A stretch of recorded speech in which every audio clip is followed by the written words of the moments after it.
everyone! It's Rosie. So, while it's topical, I want to do a quick little review of the Dragon Ball Super Broly movie, because I loved it, and I want to talk about it.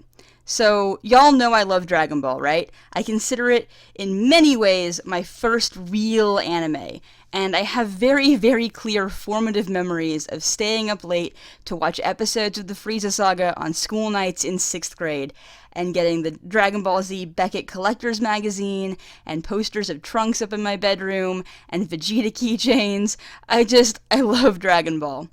But it's kind of a garbage show. I say that with all the love in my heart. It's great, and I love it, but a lot of it is garbage. And maybe we'll get into this more in another video, but the writing is real hit or miss at times, especially with character arcs and stuff. And the worst among that garbage, arguably, is the slew of movies that came out while Dragon Ball Z was in production. Some of these are better than others, of course, but as a rule, these movies tended to be of dubious canon at best. Often where they fell in the timeline made little to no sense, and it was all essentially filler, since none of the movies could directly impact the main story. Garlic Jr. Is the one real exception to this. Now, the original Broly movie is, well, it's the 8th Dragon Ball Z movie, and it came out in 1993, and it got a dub in the US in 2003, and it isn't very good. Now, I say that, a lot of people really liked the original Broly movie, and you're allowed to. I don't know why, personally, a lot of the stuff in that movie just doesn't work for me, but if you like it, you're allowed. You like it. It's fine. But, okay, here is a very, very brief plot summary of the original Broly movie. At some point, maybe right before the Cell games, I guess, a mysterious Saiyan named Pargarus and his son Broly show up on Earth to tell Vegeta that he's setting up a new Saiyan planet and they want Vegeta to be their king. Vegeta, apparently the most gullible and trusting man in the galaxy, thinks this is great. Many, but not all, of the Z-Warriors go to check out the new planet. Then it turns out that Pargarus hates Vegeta because Vegeta's dad banished them into space because Broly was too strong as a baby. Broly has been mind-controlled by his father because his powers are out of control, but he breaks free and he goes on a Goku-killing rampage. Why Goku? Because when they were babies, Goku cried a lot in the pod next to Broly and made him go crazy. So everyone fights. At one point, Piccolo shows up to help somehow, and there's a whole subplot about Pargarus enslaving aliens for this planet, and in the end, a comet hits the planet and explodes. So maybe Broly is dead. But he isn't, because there's 2 more movies. So, there's a lot of really silly things in this movie, even compared to a lot of the other Dragon Ball movies. Here are the key things that never worked for me in a numbered list. 1. Pargarus' plan is overly complicated and confusing. Why do you need this whole planet full of alien slaves to set Broly on Vegeta? What is the purpose of this? Broly can fight Vegeta anywhere. 2. Broly has basically no characterization or arc, and I think he's boring. He has very few lines, and is just a mind-controlled rage monster, and I don't get the appeal. 3. Broly's reasons for wanting to kill Goku specifically are ridiculous. He went crazy because the baby next to his nursery pod cried a lot? It doesn't work. 4. Vegeta comes across as the biggest dipshit in the galaxy for falling for this plan, and it's not even in a funny way.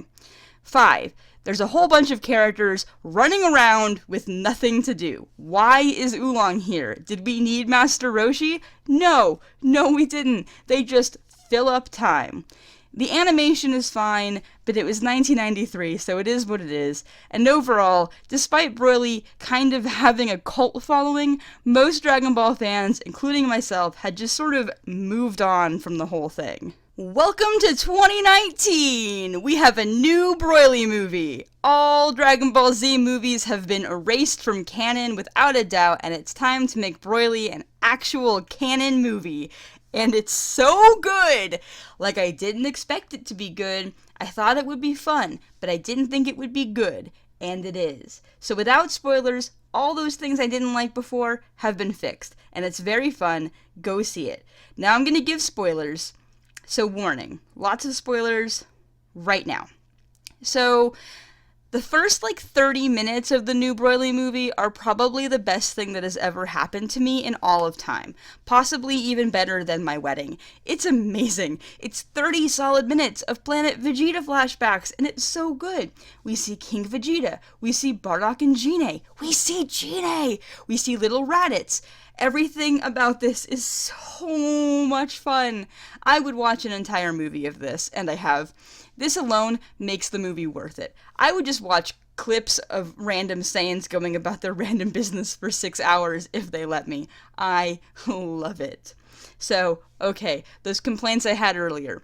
I said they were all fixed, so let's look at those. 1. Progress's plan actually makes sense now. He has no plan. I mean, his plan is figure out a way to get revenge on King Vegeta for banishing them, which allows him to be manipulated by Frieza, and this makes sense, and I like it. Progress was stranded in space. He's not a mastermind with a planet of alien slaves. He's just an asshole who Frieza uses to his advantage. 2.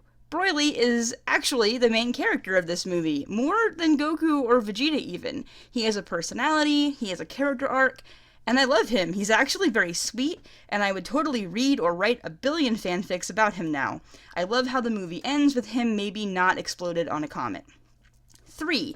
The whole nonsense about Broly going crazy because Goku cried near him is gone. Thank goodness. Broly is unstable because he was raised in isolation with an abusive father and has more power than he can control and no socialization.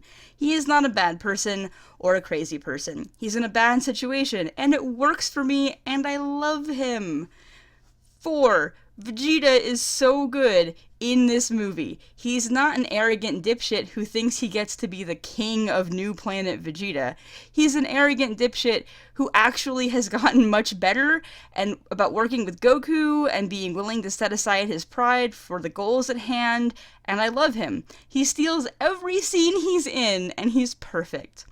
5. This movie doesn't do the thing where every single Dragon Ball character needs to make a cameo for no reason.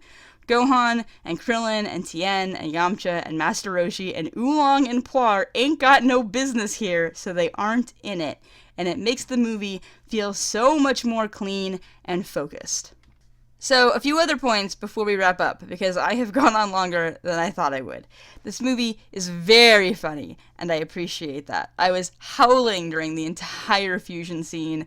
Vegeta calling Goku a dumbass was really funny. The whole argument was great.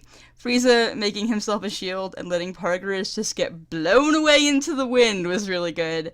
Really, the only joke that didn't land for me was Bulma and Frieza's wishes for the dragon. It just dragged on for too long, but everything else was hilarious. I really like how the movie left it open as to what direction Broly could go in the future. Frieza wants to recruit him. Goku wants to make him a friend and sparring buddy. Both seem possible. Also, killing Pargris was a great move. I just don't want him around anymore. So, excellent choices. Excellent sequel potential. And lastly, you gotta compliment the animation. There were a few moments where the CGI was really noticeable, but overall, it's stunning to watch.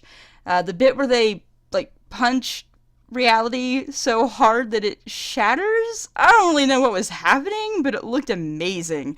And all the fights and the transformations were just really on point. So in conclusion, I am a huge nerd, and this is my favorite movie of all time. Oh, wait, before we go, we didn't talk about Gogeta. How did we get this far? We didn't talk about Gogeta. This is 3 hours after I first recorded the rest of the video, and I'm sitting here, and I realized we talked about the fusion being really funny, but we didn't actually talk about Gogeta finally showing up and being both hilarious and a badass, and just being wonderful.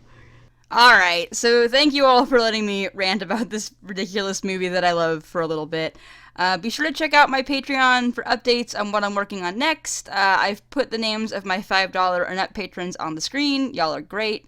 If y'all liked hearing this queer millennial feminist rant about stuff I like for a while, do all the YouTube stuff, and I will see you all next time.